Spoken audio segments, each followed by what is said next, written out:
Good afternoon, everyone.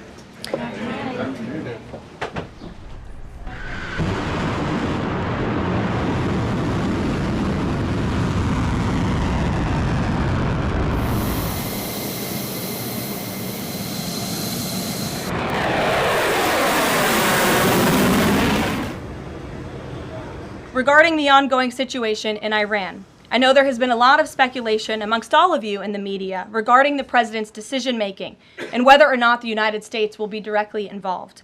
In light of that news, I have a message directly from the president, and I quote, "Based on the fact that there's a substantial chance of negotiations that may or may not take place with Iran in the near future, I will make my decision whether or not to go within the next 2 weeks." That's a quote directly from the president for all of you today. Trust in President Trump. President Trump has incredible instincts, and President Trump kept America and the world safe in his first term as president in implementing a peace through strength foreign policy agenda. And with respect to Iran, nobody should be surprised by the president's position that Iran absolutely cannot obtain a nuclear weapon. He's been unequivocally clear about this for decades, not just as president, not just as a presidential candidate, but also as a private citizen. The president is always interested in a diplomatic solution to the problems and the global conflicts in this world. Again, he is a peacemaker in chief. He is the peace through strength president.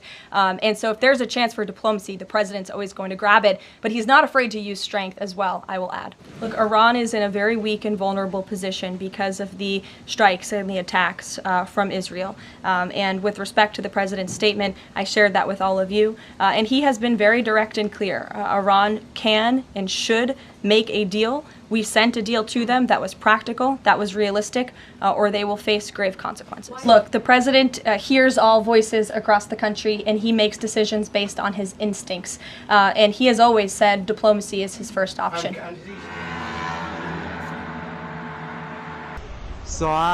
Two things I think are true. One is that this president, more than probably any modern president, has a hold on his party in ways that are deep and profound, and that the power and the loyalty that he commands within the party is extraordinary on the one hand. And it is also true that presidential politics remain the politics of coalition formation and maintenance.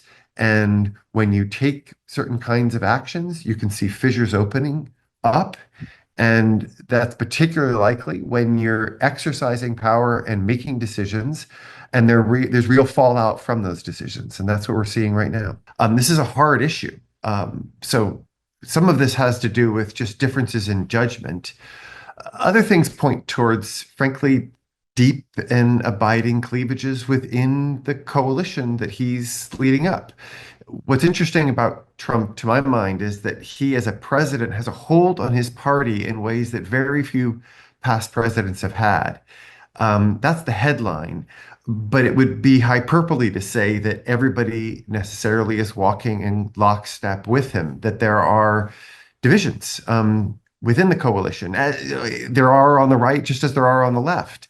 And when people are commonly walking under a banner of America First, for some, that means an inward look to the nation and its troubles and what they perceive to be a healthy disregard or a recalibration of our commitments to an engagement with the outside world for some.